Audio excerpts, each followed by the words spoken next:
बच्चों, गरीबी में जीना कितना दूभर होता है और एक्सट्रीम लेवल की गरीबी, वो तो आपको क्या बताऊं। मतलब इतना भयंकर गरीबी जिसमें खाने पीने के लाले पड़ रहे हैं, खाना पीना भी मुश्किल हो रहा है। एक ऐसी ही कहानी है, नाम है दोपहर का भोजन, जिसको लिखा है अमरकांत जी ने। अमरकांत जी ने इस पूरी कहानी या एक पूरे पाठ में क्या बताया है, ध्यान से सुनो। एक छोटा सा टाइम पीरियड जो कि है दोपहर, उस समय का जो भोजन है गरीबी का, वो कैसा होता है और क्या घटना है, क्या बात चल रही है, वो एक बार ध्यान से सुनो। कि एक परिवार है, परिवार में कुल 5 सदस्य हैं और इन 5 सदस्यों के बारे में पहले सुन लो। एक पति, एक पत्नी। पति का नाम मुंशी चंद्रिका प्रसाद, पत्नी का नाम सिद्धेश्वरी। इनके 3 बच्चे और हैं। 3 बच्चे कौन कौन से? पहले सबसे बड़े रामचंद्र, दूसरा मोहन, तीसरा प्रमोद। कुल ये 5 सदस्य हैं और रोटियां बनी हैं 7 रोटियां ये 5 सदस्य कैसे खाते हैं, इसी के बारे में एक कहानी है। हालांकि सिर्फ रोटियां ही नहीं है, रोटी के साथ एक दाल भी बनी है, दाल के साथ थोड़ी तरकारी यानी सब्जी भी बनी है। और सब्जी और दाल कैसी बनी है, ये तो आपको पाठ बन के पढ़कर ही समझ में आ जाएगा। दाल ऐसी जो पानी इसके बराबर है, मतलब इतनी पतली दाल, क्योंकि पैसा भी तो चाहिए इसके लिए। तो ये सारी कहानी गरीबी को दर्शा रही है कि गरीबी का भोजन कैसा होता है, और वो भी एक दोपहर का भोजन। और तो दूसरी बात रही, मतलब सुबह का भोजन और रात का भोजन तो और भी ज्यादा भयंकर होता है, लेकिन यहां दोपहर के भोजन की बात की जा रही है। उसकी एक दशा आपके सामने प्रस्तुत की है लेखक अमरकांत जी। बिना किसी देरी के शुरू करते हैं। नमस्ते, मेरा नाम आशीष है। देखो बच्चों, दोपहर का भोजन। सिद्धेश्वरी ने खाना बनाने के बाद, अब यहां पहले पैराग्राफ में यानी शुरुआत में क्या बता रखा है उसको ध्यान से सुनो। घर पर सिर्फ और सिर्फ एक लेडी जिसका नाम सिद्धेश्वरी, जिसको मां भी कह सकते हो, मां है, और एक बेटा है सबसे छोटा वाला जो बीमार रहता है अक्सर, नाम है प्रमोद। सिद्धेश्वरी और प्रमोद अब घर पर हैं। सिद्धेश्वरी कुछ सोच रही है, चिंता में है, और अचानक उसे याद आया कि कई देर से उसने पानी नहीं पिया है। पानी पीने के लिए उठती है, पानी पीती है, और अचानक उसके गले में वो पानी अड़ जाता है यानी एकदम से वो गले में जैसे पानी अटक जाता है ना, कुछ वैसा ही उसके साथ होता है, और वो धड़ाम से नीचे गिर जाती है, बैठ जाती है और लेटी रहती है कई देर तक। उसके बाद वो खड़ी होती है, और ये सारी चीजें अब पहले पैराग्राफ के बाद आएंगी। हालांकि पहले पैराग्राफ में जो थोड़ी बहुत बातें बताई हैं मैंने, उसको ध्यान से सुन लो, पढ़ लेते हैं। सिद्धेश्वरी ने खाना बनाने के बाद चूल्हे को बुझा दिया और दोनों घुटनों के बीच सिर रखकर शायद पैर की उंगलियों या जमीन पर चलते चींटी चींटियों को देखने लगी। मतलब यहां सिद्धेश्वरी घुटनों के ऊपर सिर रखकर इस तरह से बैठी है, और शायद वो उंगलियां देख रही है या फिर जमीन पर चींटे चींटियां चल रही हैं उनको देख रही है। अचानक उसे मालूम हुआ कि बहुत देर से उसे प्यास लगी है। वह मतवाले की तरह, मतवाले यानी मस्ती से उठी और गगरे से लोटा भर पानी लेकर गट गट चढ़ा गई। खाली पानी उसके कलेजे में लग गया और वह हाय राम कहकर वहीं जमीन पर लेट गई। लगभग आधे घंटे तक वहीं उसी तरह पड़ी रहने के बाद उसके जी में जी आया, मतलब उसको सचेत आई और वह बैठ गई। आंखों को मल मल कर इधर उधर देखा और फिर उसकी दृष्टि ओसारा मतलब बरामदे में अध टूटे यानी आधा टूटा हुआ खटोले पर सोए हुए 6 वर्षीय लड़के प्रमोद पर जम गई। जैसा मैंने पहले बताया था, उसका एक छोटा लड़का है जो घर पर ही है, अक्सर बीमार रहता है, तो वो 6 वर्ष का है लगभग। ये उसकी ऊपर नजर जम गई। लड़का नंग धड़ंग पड़ा था, उसके गले और छाती की हड्डियां साफ दिखाई देती थी। अब गरीब आदमी हड्डियां ही दिखेंगी, है ना। उसके हाथ पैर बासी ककड़ियों की तरह सूखे और बेजान पड़े थे। उसका पेट हंडिया की तरह फूला हुआ था। पेट फूला हुआ था, हंडिया मतलब मिट्टी का जैसे छोटा सा बर्तन होता है ना, वैसे ही उसका पेट थोड़ा फूला हुआ था। उसका मुंह खुला हुआ था और उस पर अनगिनत मक्खियां उड़ रही थी।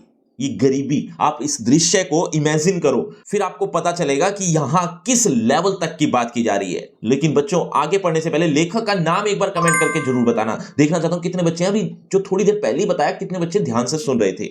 वह उठी, बच्चे के मुंह पर अपना एक फटा गंदा ब्लाउज डाल दिया, और मतलब कपड़ा इसलिए डाल दिया क्योंकि ताकि उसके ऊपर मक्खियां ना आए, और 1 आध मिनट सुन खड़ी रहने के बाद बाहर दरवाजे पर जाकर किवाड़ की आड़ यानी दरवाजे की आड़ में गली निहारने लगी। 12 बज चुके थे, लगभग 12 बजे का समय था। धूप अत्यंत तेज थी और कभी कभी एक दो व्यक्ति सिर पर तौलिया या गमछा रखे हुए या मजबूती से छाता ताने हुए फुर्ती के साथ लपकते हुए सामने से गुजर जाते थे। मतलब सुनसान गली थी, लगभग कोई एक आध दिख जाता था बड़ी देर बाद, तो वो भी बहुत गर्मी से बचता हुआ आगे बढ़ रहा था। ये बात थी इस पैराग्राफ में। आगे के पैराग्राफ में क्या पढ़ेंगे वो भी ध्यान से सुनो। अब सिद्धेश्वरी कई देर तक तो वहीं खड़ी रहती है, लेकिन कई देर बाद उसको सामने दिखता है उसका लड़का, जो कि बड़ा लड़का है, वो सामने से आ रहा है। वो जब आता हुआ दिखता है तो वो अपने उनके खाने की तैयारी शुरू कर देती है। खाने की तैयारी का मतलब खाना बनाना नहीं है, खाना ऑलरेडी वो बना चुकी है, बस थोड़ा बहुत इधर उधर जो छोटी मोटी तैयारी होती है वो करना शुरू कर देती है। इतने में उसका बड़ा लड़का आता है। बड़ा लड़का आने के पश्चात वो आकर लेट जाता है और सिद्धेश्वरी जो उसकी मां है, उसकी थोड़ी बहुत भी हिम्मत नहीं हुई उससे पूछे कि क्या हुआ, क्योंकि उसे पता है गरीबी ने उसको मार रखा है। और तो और जिस काम के लिए वो घर से निकलता है वो काम भी अधूरा होता है या नहीं हो पाता है। इसी वजह से वो बेसहारा होकर, लाचार होकर पड़ा रहता है, आकर पड़ जाता है और लगभग 10-15 मिनट तक ऐसे ही पड़ा रहता है। सिद्धेश्वरी, एक मां की हिम्मत नहीं है कि उससे पूछे, क्यों, कैसे पूछे, क्या सहारा देगी वो उसका, और लेकिन फिर भी आखिर वो उसकी ओर देखती रहती है। और फिर 10-15 मिनट बाद जब वो उठता है तो उसके लिए वो खाना परोस देती है। खाना परोसते हुए वो आपस में बातचीत करते हैं, और क्या बातचीत होती है वो तो हम आगे ही पढ़ेंगे, लेकिन पहले जितना समझा सुना वो पढ़ लेते हैं। देखो, 10-15 मिनट तक वह उसी तरह खड़ी रही। कौन? सिद्धेश्वरी। फिर उसके चेहरे पर व्यग्रता माने बेचैनी फैल गई और उसने आसमान तथा कड़ी धूप की ओर चिंता से देखा। एक दो क्षण बाद जब उसने सिर को किवाड़ से काफी आगे बढ़ाकर गली की छोर की तरफ निहारा, यानी देखा, तो उसका बड़ा लड़का, जिसका नाम है रामचंद्र, धीरे धीरे घर की ओर सरकता नजर आया। उसने फुर्ती से एक लोटा पानी ओसारे की चौकी के पास नीचे रख दिया ताकि वो हाथ मुंह धो ले, और चौके में जाकर खाने के स्थान को जल्दी जल्दी पानी से लीपने पोतने लगी, यानी साफ करने लगी। वहां पीड़ा रखकर उसने सिर को दरवाजे की ओर घुमाया ही था कि रामचंद्र ने अंदर कदम रखा। रामचंद्र आकर धम से चौकी पर बैठ गया और फिर वहीं बेजान सा लेट गया।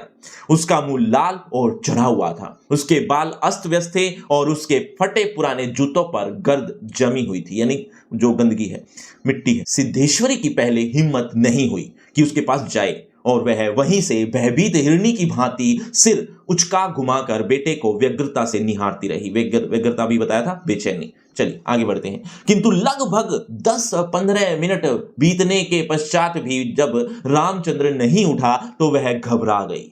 पास जाकर पुकारा, बड़कू बड़कू। बड़कू मतलब बड़ा लड़का को कहते हैं बड़कू, बड़े को कहते हैं। लेकिन उसके कुछ उत्तर न देने पर वह डर गई और उस लड़के की नाक के पास हाथ रख दिया। लड़के की नाक के पास हाथ क्यों रखा? ये देखने के लिए सांस भी चल रही है, नहीं, सांस ठीक से चल रही थी। फिर सिर पर हाथ रख कर देखा, बुखार नहीं था। हाथ के स्पर्श से रामचंद्र ने आंखें खोली।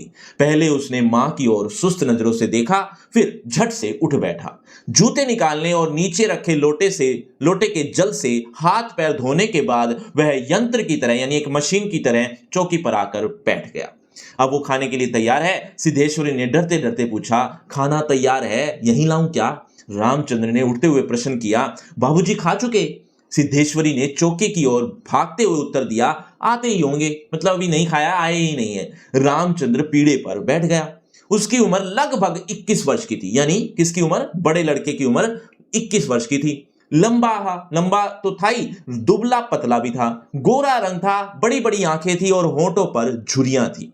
वह एक स्थानीय दैनिक समाचार, अब उसका काम क्या है, मतलब वो क्या करता है, वो यहां पर बता रखा है। मैं पहले ही बता देता हूं। दरअसल जब कोई अखबार छपती है ना, अखबार में कुछ लिखने से पहले उसका अशुद्धि शोधन किया जाता है। मतलब कोई ये देखा जाता है कि कहीं गलती तो नहीं है, तो अगर वो गलतियां होती है तो वो दूर कर दी जाती हैं। वो कौन करता है? वो प्रूफ रीडर करता है। तो उसका जो बड़ा लड़का है वो प्रूफ रीडरी का काम करता है। वही बात लिखी हुई है, देखना क्या लिखा है कि वह एक स्थानीय दैनिक समाचार पत्र के दफ्तर में अपनी तबीयत से प्रूफ रीडरी का काम सीखता था।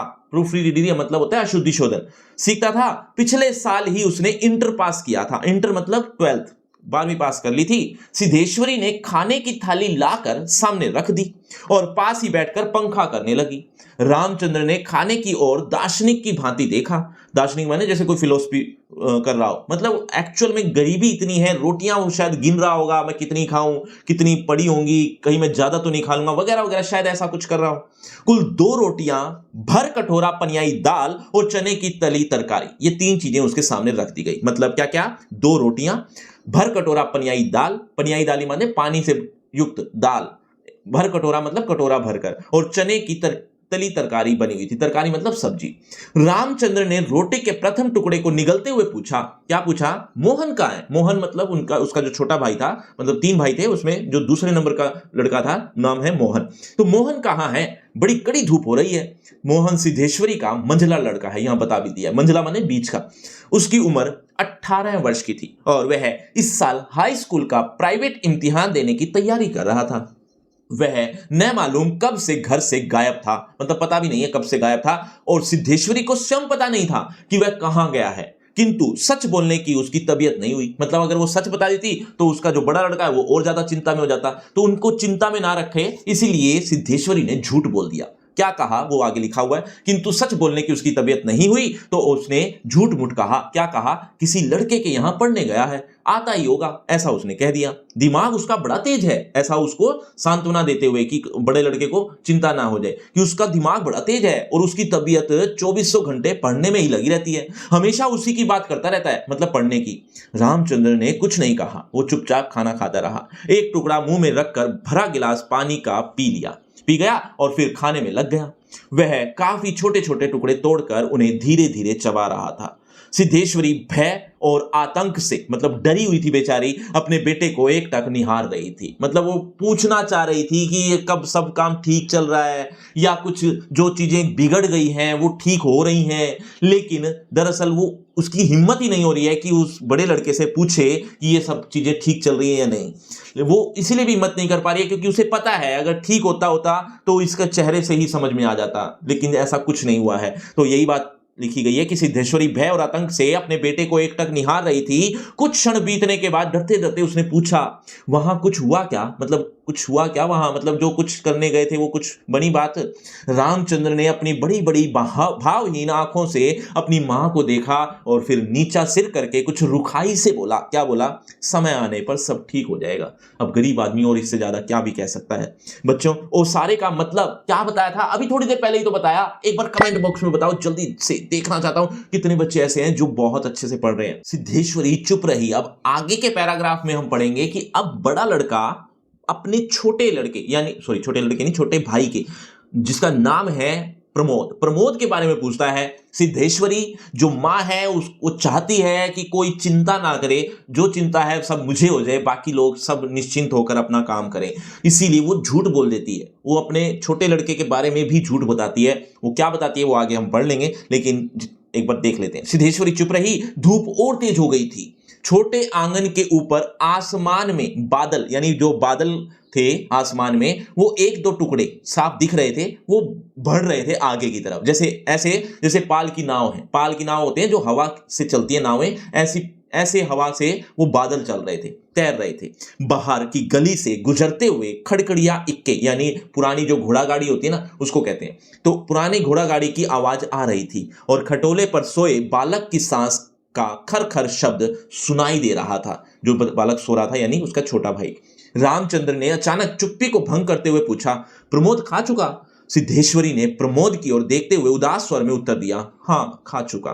रोया तो नहीं था? मतलब वो पूछ रहा है कि रो तो नहीं रहा था। सिद्धेश्वरी फिर झूठ बोल गई, आज तो सचमुच नहीं रोया, वह बड़ा ही होशियार हो गया है, कहता था बड़का भैया के यहां जाऊंगा। ऐसा लड़का, मतलब इस तरह से वो बोलना चाह रही थी, बस इतना ही बोल पाई, आगे जो भी बोला होगा बोल दिया होगा, लेकिन फिलहाल ये बताने का मतलब ये था 2 लाइनों में कि सिद्धेश्वरी झूठ मूठ का बोलकर उसको शांत कर रही है, उसको सांत्वना दे रही है कि सब कुछ ठीक चल रहा है घर पर, घर की चिंता तुम मत करो। प्रमोद एक्चुअल में वो रोटी भी नहीं खा पाया था, या रोटी नहीं खाई थी उसने, लेकिन वो उसने ये भी कह दिया कि वो रोटी खा चुका है। तो बस इस तरह की जो झूठ मूठ की सांत्वना उसको मिल रही है। आगे क्या होता है देखना, पर वह आगे कुछ न बोल सकी, जैसे उसके गले में में कुछ अटक गया। मतलब ऐसा लड़का, मतलब इस तरह से वो बोलना चाह रही थी लेकिन वो आगे बोल नहीं पाई क्योंकि उसके गले में कुछ अटक गया था। अटका नहीं था, बस उसका गला भर आया था। कितना झूठ बोले और कैसे वो बोले। कल प्रमोद ने रेवड़ी खाने की जिद पकड़ ली थी और उसके लिए 1.5 घंटे तक रोने के बाद सोया था वो। मतलब वो जिद पकड़कर, वो बच्चा ही है, 6 साल का रहा होगा लगभग, तो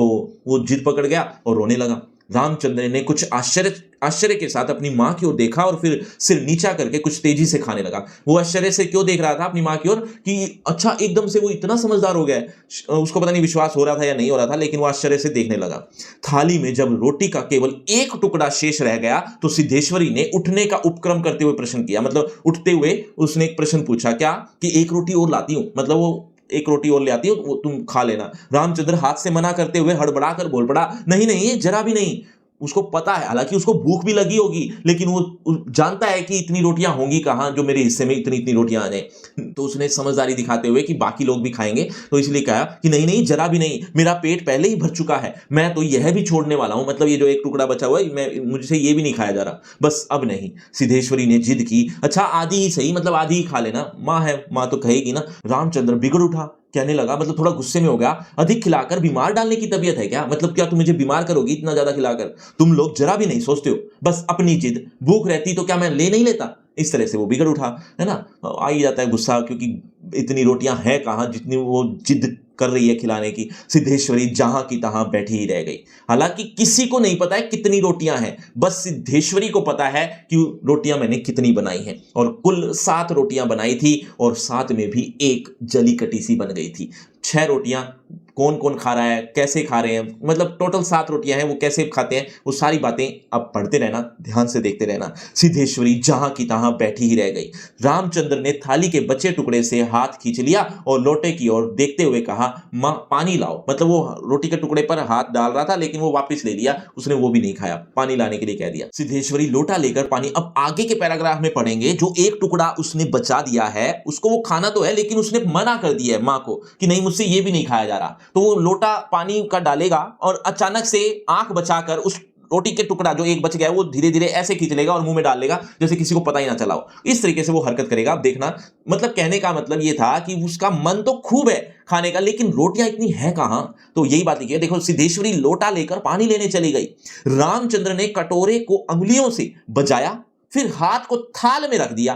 1-2 क्षण बाद रोटी के टुकड़े को धीरे से हाथ से उठाकर आंख से निहारा और अंत में इधर उधर देखने के बाद टुकड़े को मुंह में इस सरलता से रख लिया जैसे वह भोजन का ग्रास न होकर पान का बीड़ा हो। ऐसे रख लिया, मतलब ऐसे पान को रख लेते हैं ना, जैसे उस तरीके से उसने रख लिया ताकि किसी को पता ही ना चले। मंझला लड़का मोहन आते ही, अब यहां इस पैराग्राफ में पढ़ेंगे कि उसका जो मंझला लड़का है, बीच वाला लड़का है जिसका नाम है मोहन, वो अब आ गया है और उसका जो बड़ा लड़का है वो जा चुका है, वो वहां पर अब नहीं है। मोहन जब आता है वो भी, उसके लिए भी खाना परोस दिया गया है। मोहन जब खा रहा है तो सिद्धेश्वरी उससे बातचीत कर रही है। क्या बातचीत कर रही है वही अब हम इससे पढ़ेंगे, देखिएगा।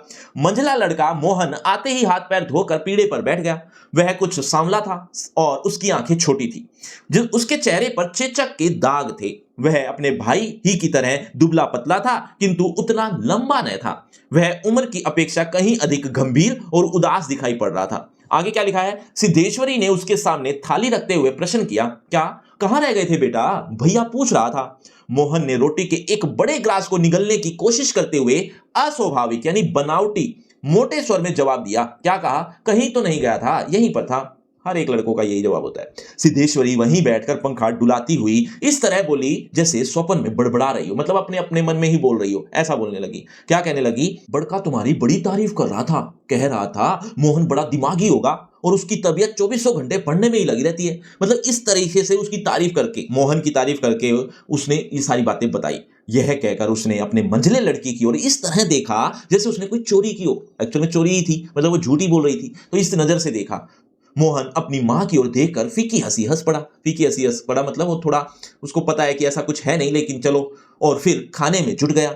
वह परोसी गई 2 रोटियों में से एक रोटी कटोरे की 3/4 दाल और अधिकांश तरकारी साफ कर चुका, मतलब वो इतना सब कुछ खा चुका है। सिद्धेश्वरी की समझ में नहीं आया कि वह क्या करे, क्योंकि इन दोनों लड़कों से उसे बहुत डर लगता था। पता नहीं क्या करेंगे, कैसे करेंगे, वो सब मुझ डरी रहती थी। अचानक उसकी आंखें भर आई और वह दूसरी ओर देखने लगी। रो पड़ी बेचारी। थोड़ी देर बाद उसने मोहन की ओर मुंह फेरा तो लड़का लगभग खाना समाप्त कर चुका था। सिद्धेश्वरी ने चौंकते हुए पूछा, एक रोटी और देती हूं, मतलब वो और देने के लिए उठती है या उससे पूछती है। मोहन ने रसोई की ओर रहस्यमय नेत्रों से देखा, फिर सुस्त स्वर में बोला, नहीं, मतलब नहीं, मुझे नहीं चाहिए। सिद्धेश्वरी ने गिड़गिड़ाते हुए कहा, नहीं बेटा, मेरी कसम, थोड़ी ही ले लो। तुम्हारे भैया ने एक रोटी ली थी, मतलब वो ये बताना चाह रही है कि रोटियां अभी काफी बची हुई हैं, जबकि वो झूठ बोल रही है। मोहन ने अपनी मां को गौर से देखा, फिर धीरे धीरे इस तरह उत्तर दिया जैसे कोई शिक्षक अपने शिष्य को समझाता है। क्या कहने लगा, नहीं रे, बस अव्वल तो अब भूख ही नहीं है, पहली बात तो, फिर रोटियां तूने ऐसी बनाई कि खाई नहीं जाती, न मालूम कैसी लग रही हैं। खैर, अगर तू चाहती है तो कटोरे से थोड़ी दाल दे दे, दाल बड़ी अच्छी बनी है। सिद्धेश्वरी से कुछ कहते ना बना, उसने कटोरे को दाल से भर दिया। मोहन कटोरे को मुंह से लगाकर सुड़-सुड़ पी रहा था कि मुंशी चंद्रिका प्रसाद जूतों को खस-खस घसीटते हुए आए। मतलब अब उसके पिता आ गए। पिता आए हैं तो आगे क्या हुआ वो तो बताऊंगा, लेकिन उससे पहले बच्चों, सबसे पहले खाना किसने खाया था, एक बार कमेंट में बताओ। देखते हैं कितने बच्चे ऐसे हैं जो बहुत अच्छे से सुन रहे हैं। देखो, अब उनके पिता आ गए हैं घसीटते हुए चप्पल को। अब राम का नाम लेकर चौकी पर वो बैठ गए तो आगे क्या हुआ, सिद्धेश्वरी ने माथे पर साड़ी को कुछ नीचे खिसका लिया क्योंकि उसके पति आ गए, और मोहन दाल को एक सांस में पीकर तथा पानी के लोटे को हाथ में लेकर तेजी से बाहर चला गया। बस अब सिद्धेश्वरी है और उसके पति जो अब खाना खाने बैठेंगे। अब उनके बीच क्या बातचीत होती है वो यहां पर लिखा हुआ है। और ये मत भूलना, बाहर बरामदे में उसका जो छोटा बेटा है प्रमोद, वो लेटा हुआ है, वो सो रहा है, वो बीमार है, बीमार ही रहता है अक्सर। चलो, गरीबी की एक दशा ये भी है। 2 रोटियां, कटोरा भर दाल और चने की तली तरकारी। मुंशी चंद्रिका प्रसाद, जो उसके पति का नाम है, मुंशी चंद्रिका प्रसाद पीड़े पर पालथी मार कर बैठे रोटी के एक एक ग्रास को इस तरह से चबा रहे थे, चुबला यानी निवाले को चबा रहे थे, जैसे बूढ़ी गाय जुगाली करती है। मतलब धीरे धीरे खा रहे हैं। क्यों? क्योंकि दरअसल एक तो उनका उम्र भी हो गई है, उम्र के साथ साथ दूसरा उनको पता है कि इतना ज्यादा खाना है कहां। तो उनकी उम्र 45 वर्ष के लगभग थी, किंतु 50-55 के लगते थे। गरीबी की एक दशा ये भी होती है कि उम्र कम होती है लेकिन लगते ज्यादा है। शरीर का चमड़ा झूलने लगा था, गंजी खोपड़ी आईने की भांति चमक रही थी। गंदी धोती के ऊपर अपेक्षाकृत कुछ साफ बनियान तार तार लटक रही थी। मुंशी जी ने कटोरे को हाथ में लेकर दाल को थोड़ा सुड़कते हुए पूछा, बड़का दिखाई नहीं दे रहा, मतलब बड़ा लड़का कहां है? अब सिद्धेश्वरी उनको भी झूठ बोलती है। क्यों? क्योंकि वो शांत हो जाए, सांत्वना रखें, या यूं कह लो कि उनको चिंता ना हो, इसीलिए वो सबको झूठ मूठ ही बताती है। और अब उनको वो क्या कहती है वो भी ध्यान से सुनना। सिद्धेश्वरी की समझ में नहीं आ रहा था कि उसके दिल में क्या हो गया है, जैसे कुछ काट रहा हो। पंखे को जरा और जोर से घुमाती हुई बोली, अभी अभी खाकर काम पर गया है, कह रहा था कुछ दिनों में नौकरी लग जाएगी, हमेशा बाबूजी बाबूजी किए रहता है। बोला बाबूजी देवता के समान है। मुंशी जी के चेहरे पर कुछ चमक आई, मतलब झूठी सही लेकिन चमक तो आई। शर्माते हुए पूछा, क्या कहता था कि बाबूजी देवता के समान है? बड़ा पागल है। सिद्धेश्वरी पर जैसा नशा सा चढ़ गया था, उन्माद यानी नशा की रोकनी की भांति बड़बड़ाने लगी, कहने लगी, पागल नहीं है, बड़ा होशियार है, उस जमाने का कोई महात्मा है। यानी उस जमाने का मतलब पहले का कभी महात्मा रहा होगा। मोहन तो उसकी बड़ी इज्जत करता है। मोहन यानी उसका छोटा लड़का आज कह रहा था कि भैया की शहर में बड़ी इज्जत होती है, पढ़ने लिखने वालों में बड़ा आदर होता है, और बड़का तो छोटे भाइयों पर जान देता है। ये बातें उस पिता को बताई जा रही हैं। दुनिया में वह सब कुछ सह सकता है, पर यह नहीं देख सकता कि उसके प्रमोद को कुछ हो जाए। मुंशी जी दाल लगे हाथ को चाट रहे थे।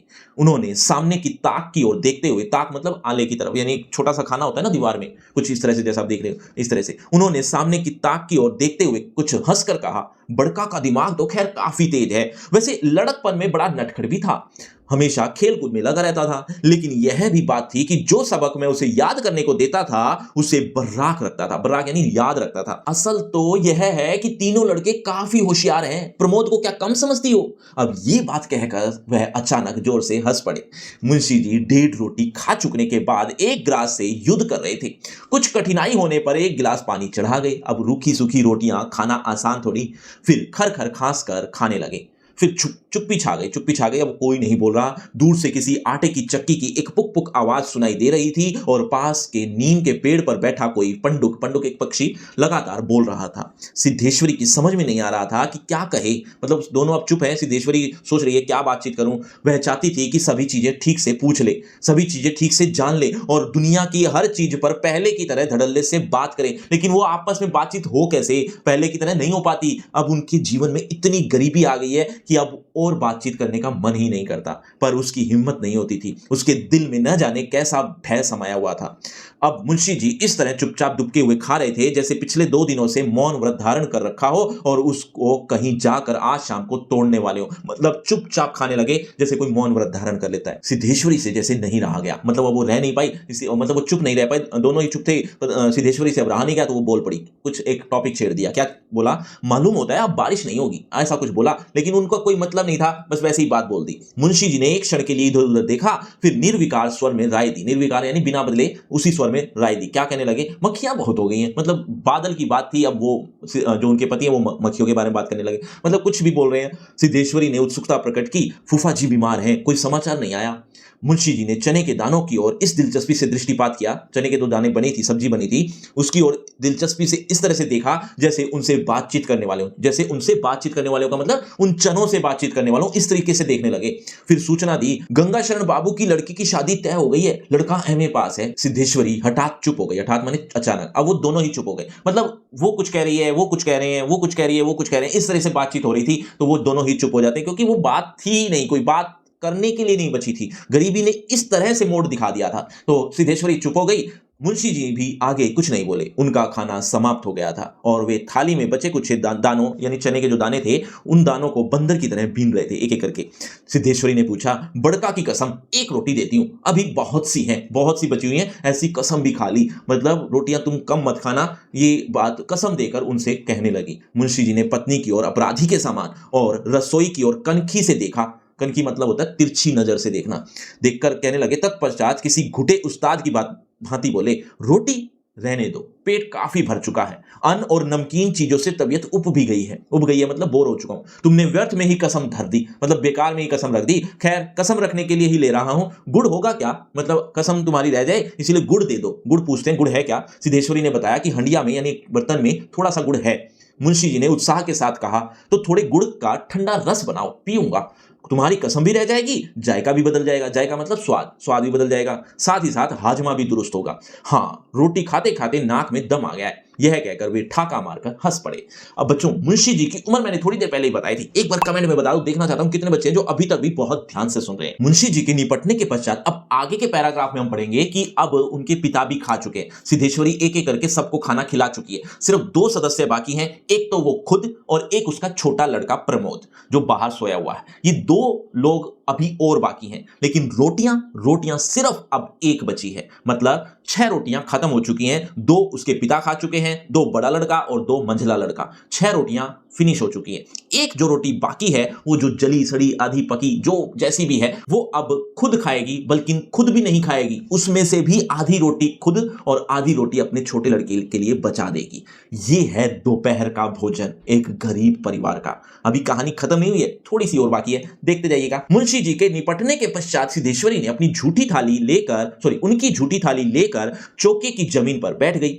बटलोई होता है पीतल का बर्तन कि बटलोई की दाल को कटोरे में उड़ेल दिया। मतलब जितनी भी बची हुई थी उसको कटोरे में डाल दिया। हालांकि वो कटोरा पूरा भरा भी नहीं था, इतनी सी दाल थोड़ी बहुत बची थी, पर वह पूरा भरा नहीं। छिपुली होती है छोटी थाली में थोड़ी सी चने की तरकारी बची थी, उसे पास खींच लिया। रोटियों की थाली को भी उसने पास खींच लिया। उसमें केवल 1 रोटी बची थी, मोटी, भद्दी और जली। उस रोटी को वह झूठी थाली में रखने जा रही थी कि अचानक उसका ध्यान ओसारे में सोए प्रमोद की ओर आकर्षित हो गया कि उसको याद आया कि प्रमोद ने भी तो नहीं खाई है। उसने लड़के को कुछ देर तक एकटक देखा, फिर रोटी को 2 बराबर टुकड़ों में विभाजित कर दिया, मतलब आधी आधी रोटी कर दी। एक टुकड़े को तो अलग रख दिया और दूसरे टुकड़े को अपनी झूठी थाली में रख लिया। तदुपरांत यानी उसके बाद 1 लोटा पानी लेकर खाने बैठ गई। उसने पहला ग्लास मुंह में रखा और तब न मालूम कहां से उसकी आंखों में टप टप आंसू चूने लगे। कहां से आंसू आने लगे ये तो देखो पता ही चल गया होगा आपको। गरीबी मतलब कितने बड़ी मनोदशा दिखाती है। सारा घर मक्खियों से भनभना रहा था।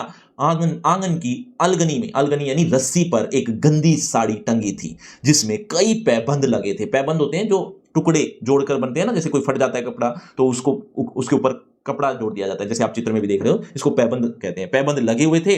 दोनों बड़े लड़कों का कहीं पता नहीं था कहां गए हैं। बाहर की कोठरी में मुंशी जी या उनके पिता औंधे मुंह यानी उल्टे होकर निश्चिंतता के साथ सो रहे थे। बेचारों को नींद आ गई थी। लेखक बता रहे हैं कि वो ऐसे सोए जैसे 1.5 महीना पहले उनको कोई नौकरी से निकाला ही नहीं गया हो। मतलब 1.5 महीना पहले उनको नौकरी से निकाल दिया था, तो उनको कोई चिंता ही नहीं है इस बात की। इस तरीके से वो सो रहे थे। और तो और जैसे शाम को कहीं काम ढूंढने ही ना जाना हो, वो काम ढूंढने के लिए जाते हैं हर रोज, तो वो ऐसे सो रहे थे जैसे इन दोनों की वो उनको चिंता ही ना हो।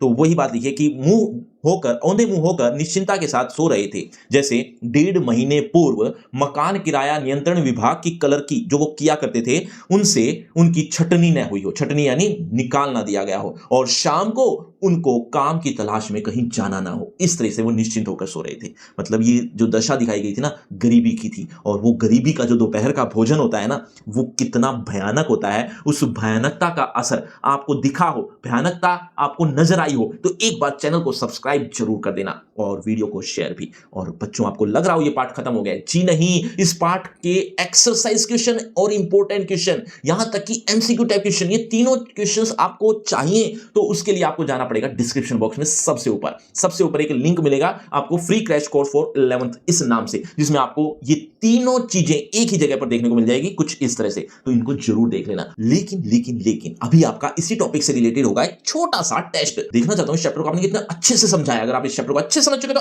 देखें जरा किसने कितना पढ़ा। पहला प्रश्न आपकी स्क्रीन पर ये रहा।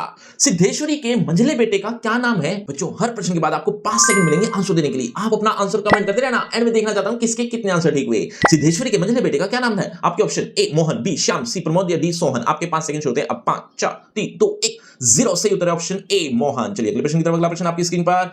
अंत में जब सब खा चुके थे तब कितनी रोटियां बची थी? आपके ऑप्शन 2 4 1 या एक भी नहीं। 5 4 3 2 1 0 सही उत्तर है सी। चलिए अगले प्रश्न की तरफ। अगला प्रश्न, दोपहर का भोजन पाठ का मुख्य पात्र कौन है? मुख्य पात्र सोच समझ कर जवाब देना। मुंशी जी, रामचंद्र, मनोज या सिद्धेश्वरी। 5 4 3 2 1 0 सही उत्तर है ऑप्शन डी सिद्धेश्वरी। चलिए अगले प्रश्न की तरफ। अगला प्रश्न आपकी स्क्रीन पर। रामचंद्र क्या काम करता था? आपके ऑप्शन ए मैकेनिक का, प्रूफ रीडिंग का, ड्राइवर का, अध्यापन का। 5 4 3 2 1 0 सही उत्तर ऑप्शन बी। तो बच्चों, ये है आपका रिपोर्ट कार्ड, ध्यान से देख लीजिए, पढ़ लीजिए। और हाँ, आपके टोटल मार्क्स कितने हैं ये कमेंट करना मत भूलना। और आपकी क्लास से रिलेटेड एक फ्री क्रैश कोर्स आ गया जो कि बिल्कुल फ्री है। इस कोर्स का सबसे बड़ा फायदा ये है कि आपको आपकी क्लास से related A to Z syllabus एक ही पेज पर देखने को मिल जाएगा। आपको कहीं भी भटकने की जरूरत नहीं है। ये बिल्कुल फ्री है बच्चों। तो लिंक डिस्क्रिप्शन बॉक्स में है, जल्दी से जाकर क्लिक कर लेना। और अगर आपको मुझसे पर्सनल बातचीत करनी है तो सभी सोशल मीडिया के लिंक डिस्क्रिप्शन बॉक्स में आ जाइए, बातचीत करते हैं। शुक्रिया, धन्यवाद।